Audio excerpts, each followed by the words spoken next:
Bueno, voy a hacer un repaso breve ahí de lo que vimos, no sé si se acuerdan, pero el contexto ya lo tenemos ahí bien marcado. Había pasado un incendio en Roma, ¿no? El emperador Nerón, ahí en el 64, 65 después de Cristo, incendió la ciudad de Roma para poder construir, ¿no? Era un maniático de la construcción, era un vanaglorioso que quería que todo el mundo en la historia recuerde su nombre, lo recuerde a él como un gran constructor, como un gran emperador, pero para lograr esto él debía destruir lo que ya estaba construido.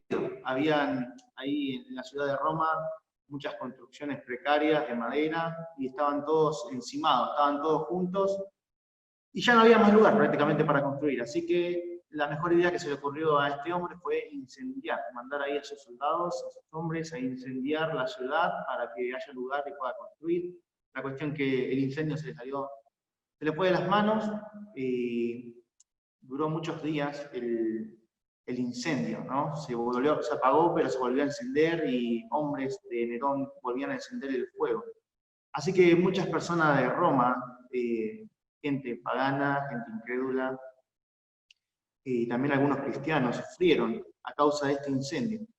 Y perdieron posesiones, perdieron familiares, perdieron sus ídolos y su moral fue totalmente arrastrada por el piso, ya que prácticamente el hecho de que sus ídolos, sus altares, sus templos hayan sido incendiados y quemados, consumidos por el fuego, dejaban evidencia de que sus ídolos eran simplemente eso, eran obra de hombres, como Dios les llama en la escritura, ¿no? Eran algo que no tenía ojo, que no podían ver, que no podían hablar, que no podían hacer absolutamente nada, ¿no? Así que estaban totalmente devastados y toda la ira se avecinaba hacia el emperador Nerón, que toda la gente ya conocía cómo era este hombre. Así que lo mejor que se le ocurre a este hombre es agarrar y dirigir toda la atención, toda la ira y todo el odio y el resentimiento hacia un grupo particular de personas religiosas, a sus ojos que se llamaban cristianos, que ellos lo tenían como una secta dentro del judaísmo, pero que evidentemente con el paso de los años iba siendo evidente de que no eran judíos, no era el judaísmo, sino que era algo diferente. Así que ellos eran vistos, aunque no delante de Dios, pero sí delante de los hombres, eran vistos como personas malas, como personas inmorales, personas de una secta que practicaban sus cultos en oculto, en secreto, y vos sabés que la Santa Cena tenemos los símbolos que representan el cuerpo y la sangre del Señor Jesucristo entregados por nosotros. Así que solamente los miembros de la iglesia local podían participar de este rito, de esta ceremonia, de este recordatorio de la muerte y el sacrificio del Señor Jesucristo. Así que la gente pagana escuchaba por ahí mitos sobre esto, que eran caníbales, que comían a alguien, que se comían a un pagano o a un niño. También escuchaban cosas como el beso de amor o el beso de paz, y hablaban de que esto se hacía entre hermanos y hermanas. Así que los cristianos eran acusados de desenfreno sexual, eran acusados de canibalismo y de rebelión también a las autoridades, porque ellos se negaban a participar del ejército romano, porque no querían quitarle la vida a otras personas. Así que entre estas cosas y muchas más, los cristianos, delante de algunas personas paganos que ignoraban realmente la salvación y el evangelio, ellos eran vistos como gente mala. Así que Nerón lo que hizo fue echarle la culpa a los cristianos y ahí se desencadenó una persecución terrible que arrasó con muchos, con miles de la vida de cristianos que perdieron sus posesiones, sus casas, y no tardó mucho para que esta persecución alcanzara la parte de Turquía moderna, que es donde están alojados y viviendo ahí nuestros hermanos a los que Pedro va a escribir, ¿no? A los expatriados de la dispersión en el Ponto, Galacia, Capadocia, Asia y Bitinia. Así que, evidentemente, por más que la persecución fue fuerte, y principalmente en la ciudad de Roma, tarde o temprano, poco a poco, se fue extendiendo hacia otros lugares, hacia otras provincias romanas, como estas a las que Pedro va a escribir.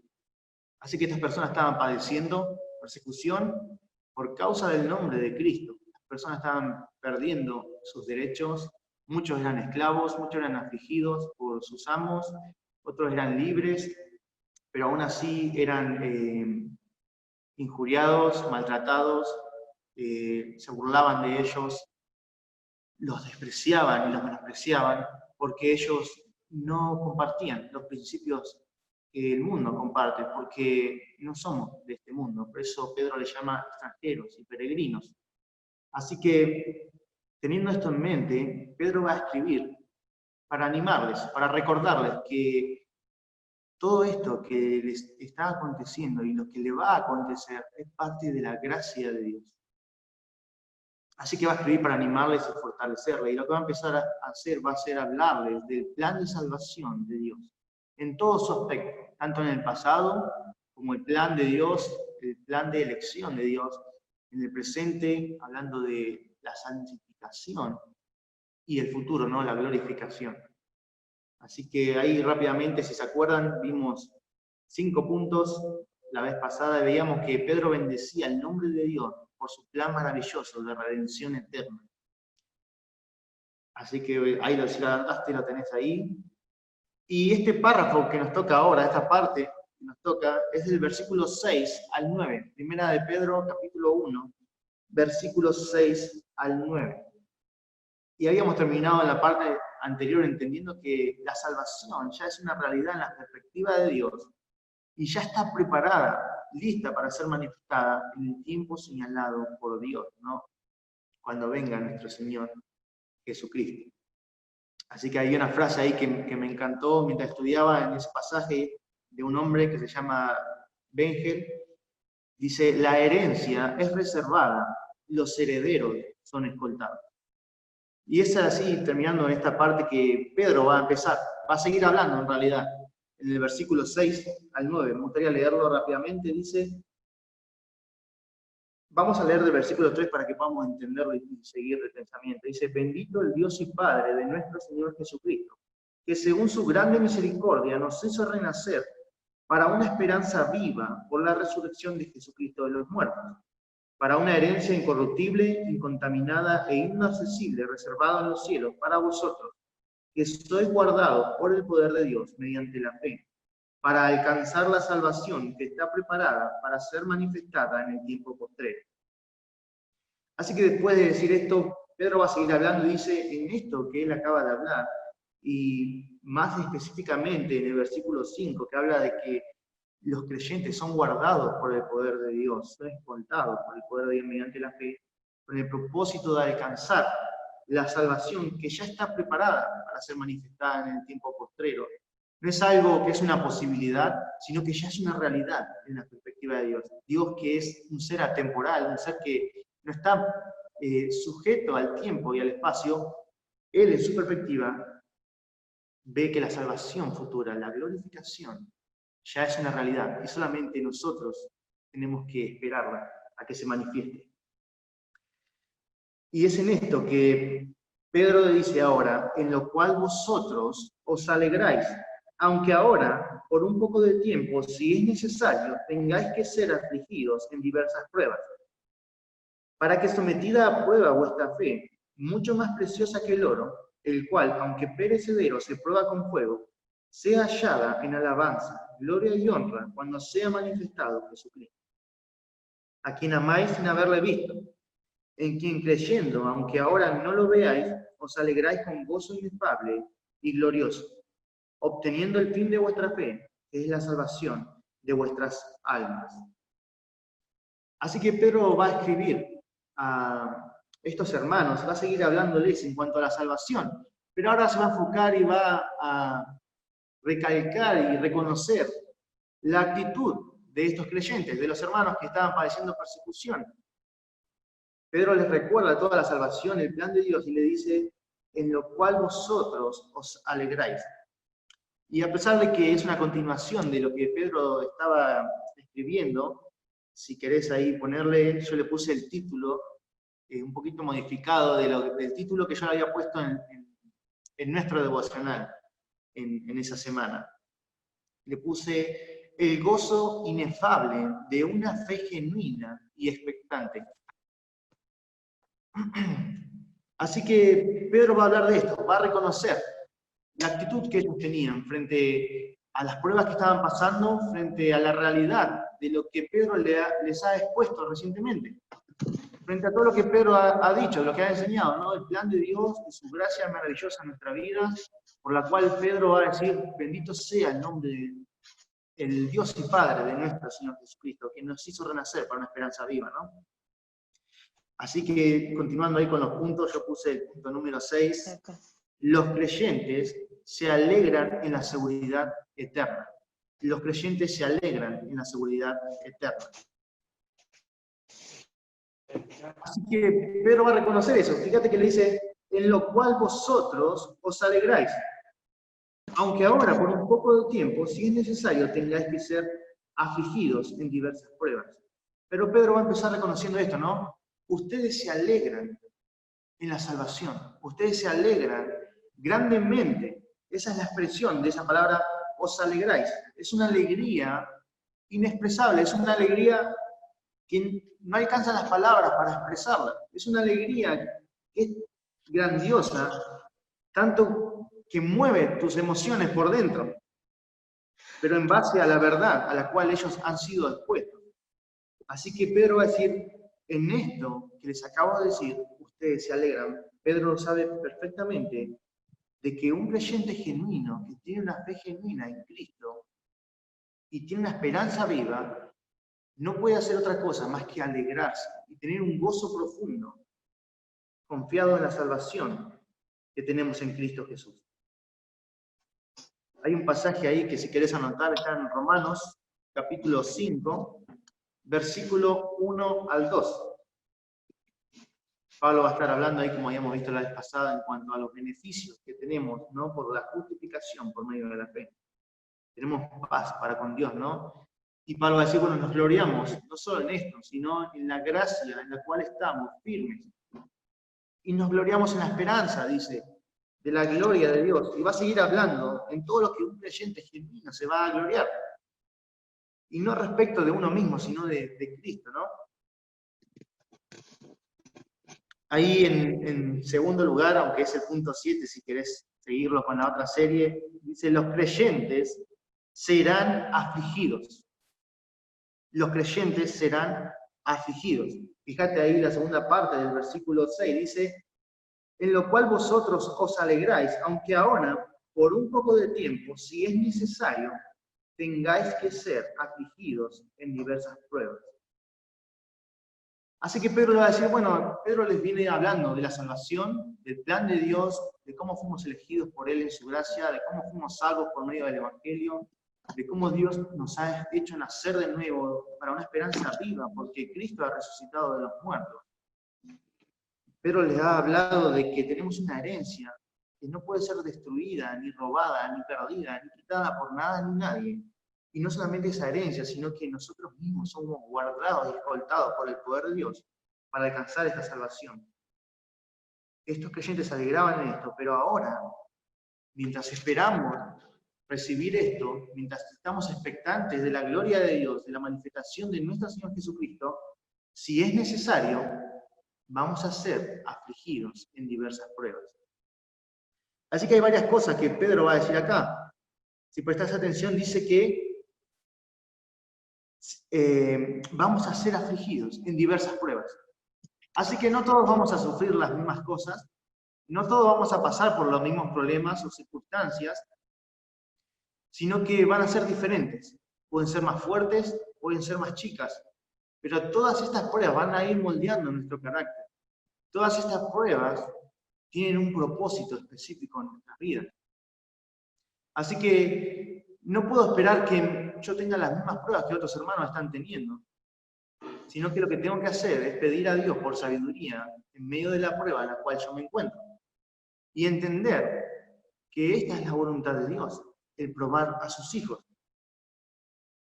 Ahora, no solamente van a ser diversas pruebas diferentes, muchas pruebas diferentes, pero hay otro aspecto en cuanto a las pruebas que es importante entender. Un aspecto que también produce gozo y confianza en el creyente. Y es el aspecto de la duración de la prueba. Pedro dice, por un poco de tiempo. Así que las pruebas en las que nos encontramos hoy en día, alegrate porque no son eternas. Las pruebas duran un poco de tiempo. Y creo que más allá de pensar en un tiempo específico, creo que Pedro está hablando en una perspectiva eterna, a la luz de la esperanza eterna que el creyente tiene, a la luz de que vamos a pasar la eternidad con el Padre y con el Hijo, a la luz de todo eso, de la gloria que espera a los hijos de Dios, las pruebas solamente son un poco de tiempo. Me gusta pensar en ese pasaje, ahora no recuerdo el pasaje, pero Pablo está hablando y dice, pues tengo por cierto que las aflicciones del tiempo presente no son comparables con la gloria venidera que en nosotros ha de manifestarse. Sé que está en Romano, pero no me acuerdo de la cita, pero eso trae gozo a mi corazón, y eso trae esperanza, y fortaleza a mi vida, y espero que a la tuya también, porque puedo ver claramente que Dios está diciendo por medio de Pedro, que las pruebas en las que nos encontramos solamente duran un poco de tiempo. Tanto en la experiencia nuestra, en nuestros días, en la vida cotidiana, las pruebas en las que pasamos pueden durar un día, pueden durar un minuto, pueden durar 10 años, no lo sé. Dios lo sabe, pero Dios está en control de todo eso. Pero hay algo que es seguro, esa prueba solamente va a durar un poco de tiempo. Tal vez estás pasando por situaciones difíciles en tu familia, en tu matrimonio, en el trabajo tal vez. Pero déjame decirte que la prueba en la cual Dios tiene el control solamente dura un poco de tiempo. Y que nos espera algo, un futuro glorioso, un futuro realmente maravilloso, que no alcanzarían las palabras para poder expresar esa realidad. Y otro aspecto de esta prueba, ¿no? De que los creyentes van a ser afligidos en diversas pruebas, no solamente que es por un poco de tiempo, sino que Pedro dice si es necesario. Así que no siempre, en cada hora, en cada momento, estamos pasando por pruebas, sino que Pedro dice que si es necesario, vamos a ser afligidos en diversas pruebas. Pero la realidad es que tarde o temprano, hoy o mañana, vamos a pasar por pruebas, porque siempre vamos a necesitar ser pulidos y que nuestra fe sea pulida en nuestra vida. Así que, como dice Cristo, ¿no? En un pasaje ahí en los Evangelios, tampoco me acuerdo de la cita, dice que hay de aquel por quien vienen los tropiezos, ¿no? Pero dice que los tropiezos son necesarios. Así que, sí o sí vamos a pasar por diferentes pruebas. Son pruebas diferentes para cada uno, pero en todas ellas el Señor está con nosotros. Y no solo que el Señor está con nosotros, sino que son por un poco de tiempo, son breves, son pasajeras, son temporales. Pero nuestra herencia, nuestro futuro, nuestra salvación es eterna en Cristo. Así que damos gracias a Dios por eso. Hay otro pasaje para que puedas anotar, está en Romanos capítulo 5, versículo 3 al 5. Si me acompañás rápidamente, lo leemos.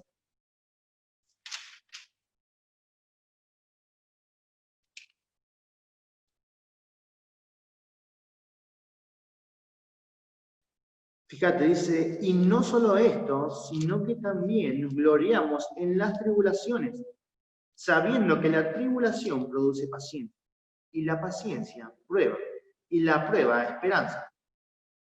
Y la esperanza no avergüenza, porque el amor de Dios ha sido derramado en nuestros corazones por el Espíritu Santo que nos fue dado. Así que Pablo dice, hablando de los creyentes y de él también, nos gloriamos en las tribulaciones. Pablo nos está diciendo, vivimos renegando, estamos cansados de la prueba, no queremos saber nada.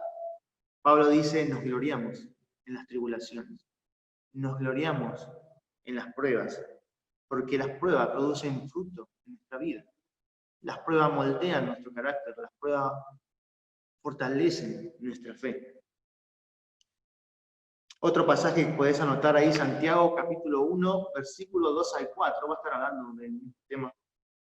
Va a hablar de que debemos soportar la prueba completamente y no renegar de Dios, ¿no? Porque hay un propósito para las pruebas, es moldear nuestro carácter. Ahí en tercer lugar, o número 8, si lo seguís anotando, la fe del creyente es probada por Dios.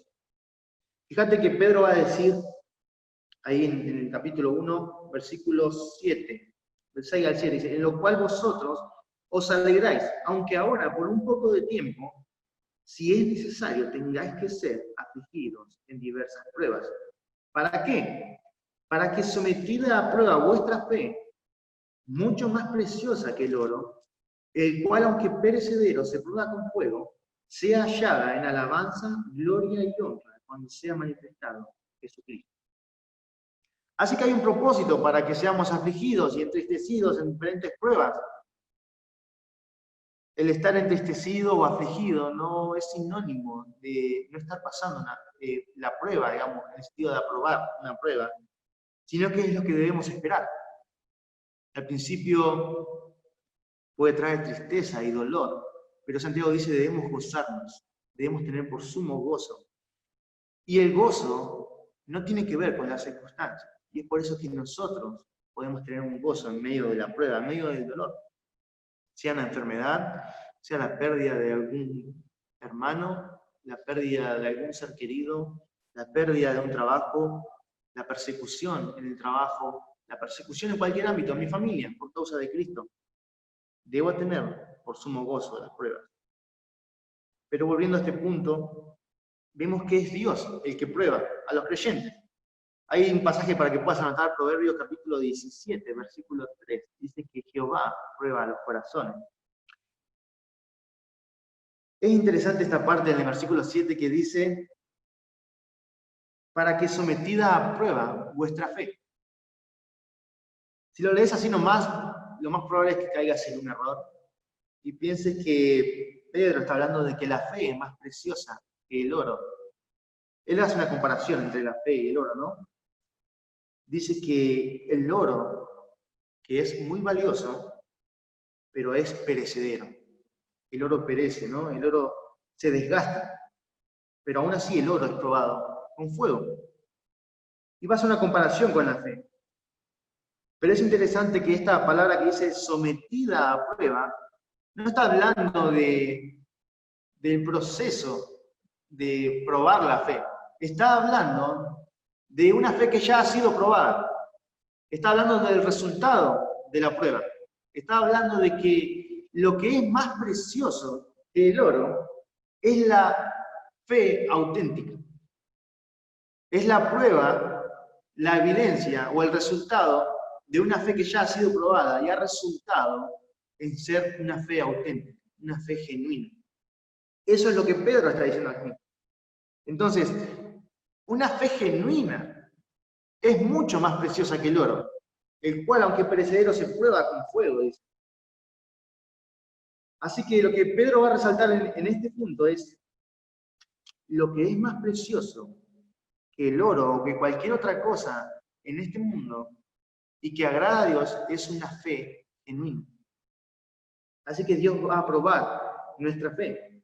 Y esto produce seguridad en el creyente, porque el pasar las pruebas y en que mi fe sea hallada genuina delante de Dios, trae seguridad a mi corazón en cuanto a mi salvación. Claramente no estoy hablando de que desaprobar una prueba, por así decirlo, por obras, mi fe se va a perder o algo, mi salvación se va a perder, ¿no? Obviamente la Biblia no enseña eso, ¿no? Pedro no enseña eso, lo acaba de enseñar en estos versículos anteriores. Nuestra seguridad, nuestra herencia, nuestras almas, nuestra salvación ya ha sido prometida por Dios, está asegurada por Él, y nosotros mismos somos escoltados. Pero bueno, vemos acá, ¿no? La fe del creyente es probada por Dios. Y el propósito para la prueba es la autenticidad de la fe. Una fe genuina es más preciosa que el oro. Ahora, ¿cuál es el propósito de tener una fe genuina, de probar esta fe para ver si es auténtica o no? Bueno, es que sea hallada en alabanza, gloria y honra a Dios. Fíjate ahí, Pedro lo va a decir, para que sometida a prueba vuestra fe, mucho más preciosa que el oro, el cual aunque perecedero se prueba con fuego, sea hallada en alabanza, gloria y honra, cuando sea manifestado Jesucristo. Así que esta alabanza, gloria y honra, obviamente, es para Dios. Una vida de fe genuina, una vida de fe que espera en Cristo, que tiene una esperanza viva, y que confía en Cristo, va a vivir una vida que va a traer gloria, alabanza y honor al Señor Jesucristo. Ahí el punto 9, los creyentes genuinos confían y se alegran en el Salvador. Y lo repito, los creyentes genuinos confían y se alegran en el Salvador. Eso lo vemos en el versículo 8, y también Pablo, siguiendo el paralelo en Romanos capítulo 5, versículo 11, lo va a hacer. Pero fíjate primero el versículo 8, dice, termina hablando de Jesucristo, ¿no? Cuando el Señor Jesucristo venga.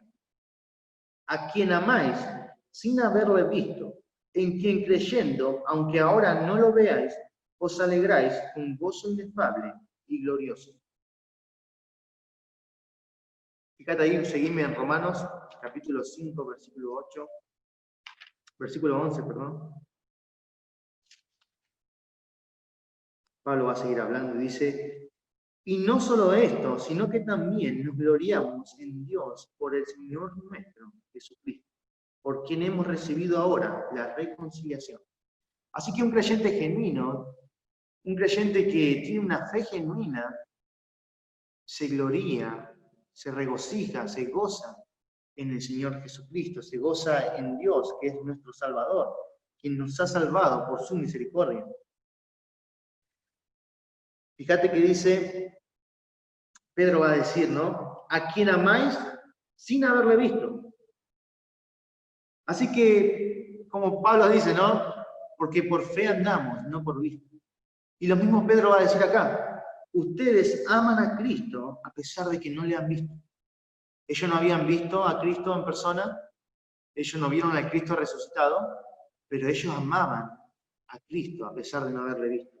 Solamente un creyente genuino va a amar realmente al Señor. Fíjate que sigue hablando Pedro, dice, en quien creyendo, aunque ahora no lo veáis. Y esa palabra en quien creyendo tiene que ver con seguir confiando en Él.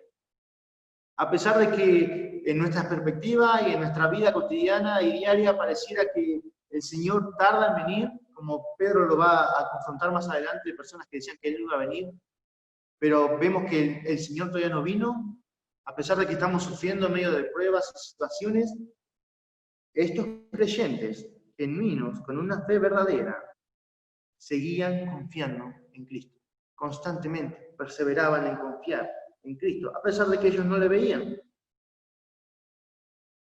Y termina diciendo, aunque ahora no lo veáis, os alegráis con gozo inefable y glorioso. Por eso este punto dice, los creyentes genuinos confían y se alegran en el Salvador.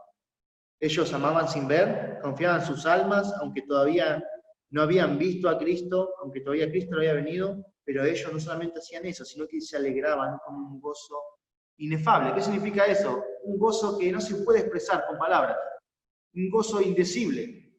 Era tan grande y tan profundo este gozo que ellos tenían en el Señor Jesucristo, en la persona de Cristo y en la salvación que tenían prometida, que no lo podían expresar con palabras, ¿no? Así que los creyentes genuinos confían y se alegran en el Salvador. Y Pedro les reconoce esto a estos hermanos, ¿no? Y me hace pensar en mí, en mi actitud delante de la salvación, en mi actitud delante del Salvador, de Cristo, en mi relación personal con Él. ¿Cómo es mi actitud en mi corazón, no? No tiene que ver con emociones, tiene que ver con convicción en la verdad, tiene que ver con estar convencidos, tener una certeza perfecta de que esta es la verdad, que esta es la palabra de Dios, y que todo lo que la palabra de Dios está diciendo en cuanto al plan de Dios en la salvación, en cuanto a su misericordia y su gracia para con nosotros y para conmigo, es real. Y Él, así como envió a Cristo a morir por los pecados, así como Él resucitó a Cristo, como lo había dicho, así como Cristo fue ascendido al cielo, así como el Espíritu Santo fue enviado, así como nosotros hemos nacido de nuevo y somos librados del pecado continuamente, de la misma forma, creer y confiar y alegrarme en la salvación futura que el Señor va a traer cuando se manifieste. Y en último lugar dice, los creyentes genuinos obtendrán la gloria futura. Fíjate, versículo 9 dice, obteniendo el fin de vuestra fe, que es la salvación de vuestras almas. ¿Cómo es que ellos van a obtener el fin, el resultado final de la fe? Bueno, porque esto está enganchado con esa parte que dice, en quién creyendo, aunque ahora no le veáis, aunque aún no le veáis. La fe es lo que va a hacer que recibamos la promesa, obteniendo el fin de vuestra fe. ¿Cuál es el fin de esa fe? Es la salvación de vuestras almas. El sentido de lo que Pedro está diciendo es, el resultado es la consumación de la fe. Dios ya nos salvó de nuestros pecados, nos salvó de la condenación eterna en el pasado, en el momento que creímos en Cristo, nos arrepentimos de nuestro pecado, nos salva constantemente del poder del pecado en nuestra vida. Eso se llama santificación. No estamos esclavizados al pecado si sos hijo de Dios.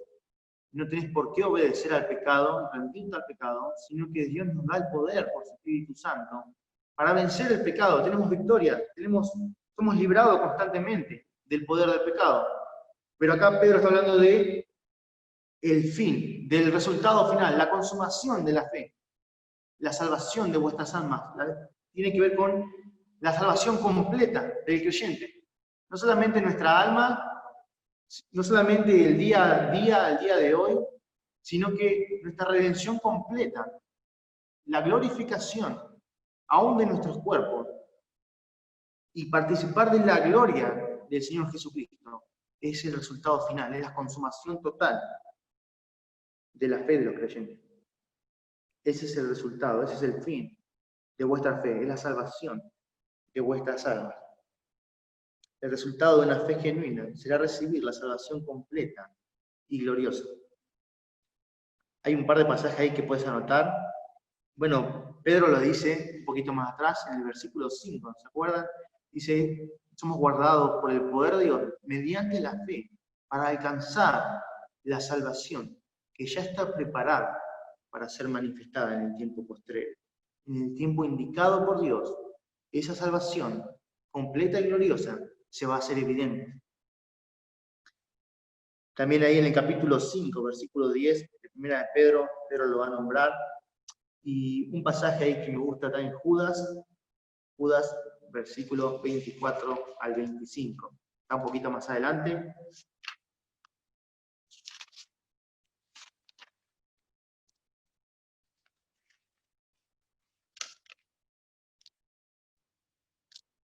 Judas termina su carta glorificando al Señor y alabándole y dice, y a aquel que es poderoso para guardaros sin caída y presentaros sin mancha delante de su gloria con gran alegría.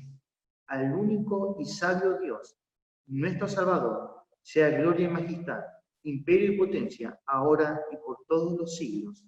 Amén. Espero que haya sido de ánimo para vos. La verdad que para mí ha sido un desafío muy grande poder estudiar con más profundidad este pasaje y poder entender estos principios en mi vida, ¿no? Y ahora es un desafío el poder aplicarlo cada día, ¿no? La verdad que es muy difícil, pero no hay nada que Dios nos pida, que no nos dé la gracia para hacerlo, ¿no? Y aun cuando fallamos, la gracia de Dios sigue estando ahí, si nos humillamos delante de Él, ¿no? Pero qué lindo es poder, como estos creyentes, tener esta actitud, ¿no? Frente a la salvación, frente a la verdad, poder gozarnos con gran alegría y tener esa fe genuina, pero no solamente una fe genuina, sino una fe expectante, ¿no? Una fe que espera la redención completa, una fe que espera al Señor Jesucristo. una fe que se evidencia en las obras, una fe que muestra que amamos a Cristo a través de la obediencia a Él. Una fe, ¿no?, que se goza, no solo en la salvación, sino en esa relación con el Salvador, ¿no? En Él nos gozamos y en Él esperamos. Vamos a orar y terminamos. Padre, gracias te damos en esta noche por este tiempo, con tu palabra. Y agradecemos, Señor, aún pensando no solo en la salvación que tú nos has prometido, no solo en la salvación que ya nos ha dado, no solo en la salvación que podemos decir con certeza, con plena convicción, Señor, que la tenemos por fe, sino, Padre, que podemos gozarnos aún en la tribulación. Sabemos que van a haber muchas pruebas en nuestra vida, pero sabemos que son necesarias, Padre, para moldear nuestro carácter, para conformarnos a la imagen de Cristo, para que podamos crecer. Pero, Padre, para que nuestra fe se evidencie, Señor. Para que una vida de fe, una fe genuina, Señor, resulte en alabanza, gloria y honra a tu nombre. Padre, que podamos vivir una vida como estos hermanos que aún en medio de persecución, aún en medio de dificultades en el trabajo, en la familia, en el matrimonio, en la sociedad, en discriminación, Señor, por personas que no te conocen.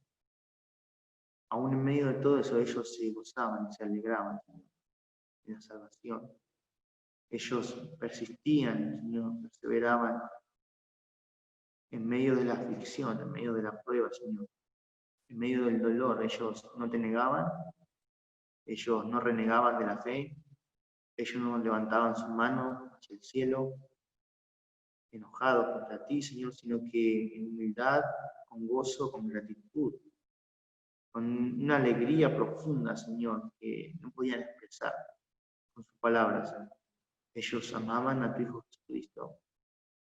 Ellos seguían confiando en el Señor Jesucristo. Ellos se alegraban porque sabían que tú no eres un hombre para mentir. Ellos sabían quién ha prometido la salvación. Ellos sabían quién les había salvado, Señor. Y nosotros sabemos quién eres tú, Señor, y damos gracias por tu misericordia en nuestra vida, que podemos conocerte, porque nos han predicado el Evangelio y, Padre, en tu gracia pudimos arrepentirnos de nuestro pecado, creer en ti, Señor, creer en Cristo, la salvación. Y hoy tenemos una esperanza futura, Señor, una esperanza gloriosa, verdadera y viva, Señor. Agradecemos, Padre, por tu amor para con nosotros, tu misericordia en nuestras vidas, Señor. Y, Señor, rogamos por sabiduría también para las pruebas, Señor. Que podamos arraigarnos, aferrarnos en la fe, Señor, con convicción en toda la. Padre, gracias te damos en el nombre de Jesús.